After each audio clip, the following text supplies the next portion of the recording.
Bonsoir à tous. Bonsoir à tous. Qu'est-ce que je raconte moi? J'ai oublié mon début du coup. Je vais vous parler d'une constante magique qui en hexadécimal s'écrit 5F3759DF. Et donc ça ne veut pas dire grand chose parce que c'est pour ça que c'est une constante magique. Donc elle intervient où cette constante magique? Elle intervient dans le calcul de la racine carrée inverse. Alors où est-ce qu'on a besoin de calculer la racine carrée inverse de manière rapide? Dans les jeux vidéo parce qu'on doit normaliser des vecteurs absolument tout le temps. Et donc on va faire 1 sur la norme au carré, et donc sur la racine du carré de tous les carrés. Enfin bref, inverse d'une norme. Du coup, il faut calculer ça rapidement parce qu'à l'époque on n'avait pas une puissance de calcul énorme, donc il fallait trouver un moyen de calculer ça rapidement. Et donc ils ont fait ça, donc là c'est le code source de Quake 3 Arena.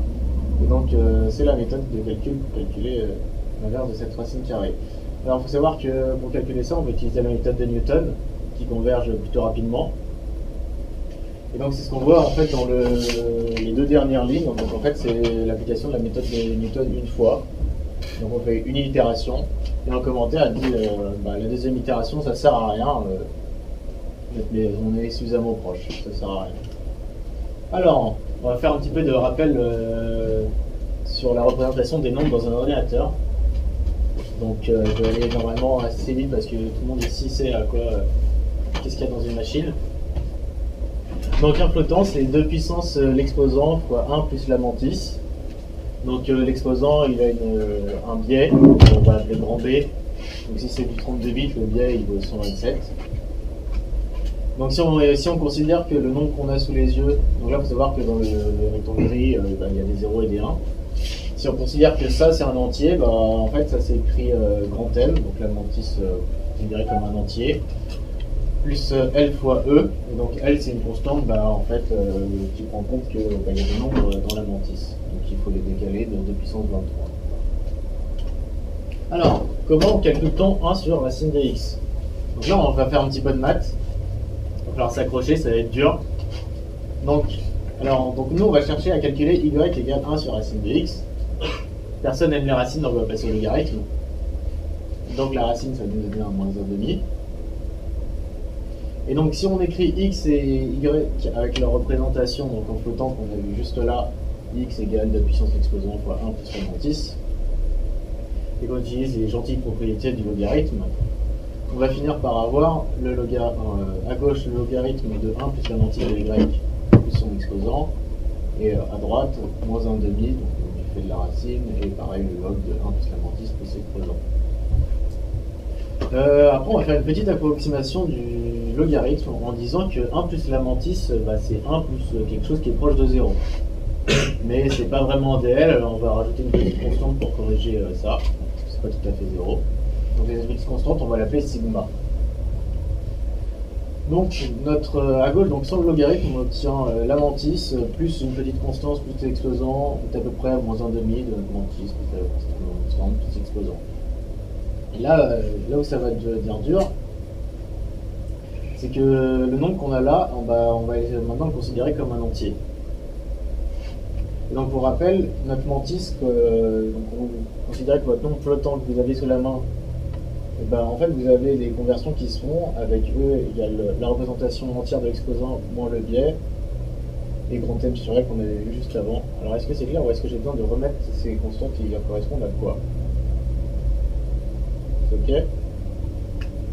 Donc finalement, en faisant cette conversion, on obtient que la représentation entière du nombre y qu'on a, c'est 3,5 fois L, qui correspondait au décalage en compte de la mantis qu'on considère l'entier, fois le biais moins notre constante magique, moins 1,5 de la représentation en entier de x. Parce que tout le monde est chaud, on a tout compris. Génial. Alors comment choisir notre super constante magique, le petit sigma, pour que notre DL corresponde bien? Alors la mantis c'est un nombre qui va être compris entre 0 et 1, à peu de choses près. Donc on aimerait bien que notre approximation soit correcte dans cette zone là. Donc là si on le choisit égal à 0,0465, on obtient ce graphe et on voit que ça colle à peu près à notre logarithme. Plutôt pas mal. Alors donc on rappelle ce qu'on avait trouvé, la représentation entière des Y c'est à peu près 3,5 de L fois B moins notre constante moins 1,5 de la représentation entière de X. Et étrangement, si on prend le gros paquet de constantes à gauche, bah, ça va nous donner notre nombre magique. Alors est-ce un hasard? Je ne sais pas. Et donc moins i, et alors le shift pour ceux qui savent pas, c'est un décalage de bits qui permettent de diviser par 2. Alors à quel point ça marche de faire ça, donc de considérer qu'on a en fait un entier, d'appliquer ça et d'obtenir directement l'inverse de la racine carrée, bah, la qualité de l'approximation elle est là, pour des nombres entre 0 et 100. Donc ça colle plutôt bien, ça marche plutôt bien. Et en fait c'est normal parce que ça utilise le fait de la représentation des nombres qui permettent de faire un DL très rapidement. Voilà. Donc, je viens de vous présenter cette belle constante magique et j'espère vous voir nombreux pour les talks de janvier.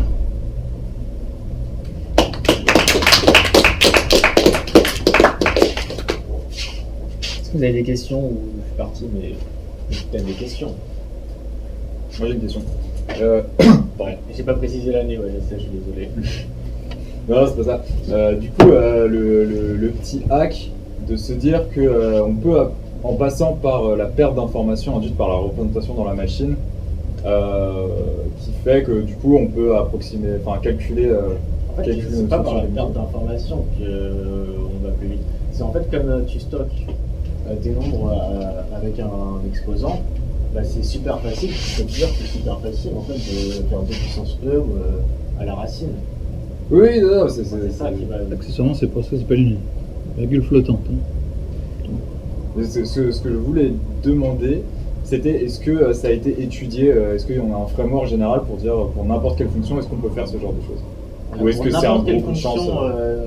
Je ne sais pas. Par contre, pour toutes les puissances, tu peux appliquer le même schéma. Donc ça va marcher pour n'importe quelle puissance. Ok. Pas de bêtises. Est-ce que c'est des points négatifs pour toutes les puissances? Je ne sais plus. Enfin, en gros, il suffit de faire le même schéma.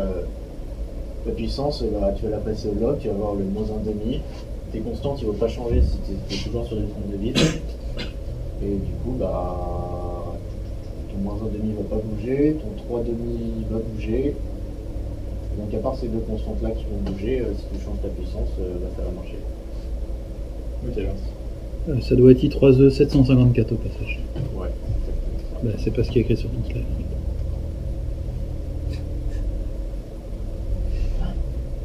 C'est 754, 794. Exact. Quand tu dis que tu calcules par la méthode de Newton, c'est en partant de quel point en fait?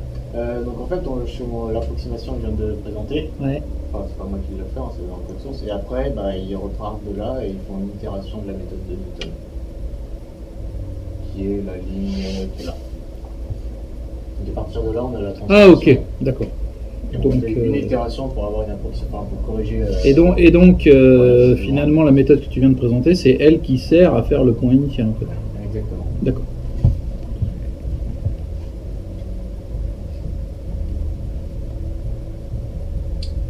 Très bien. Merci.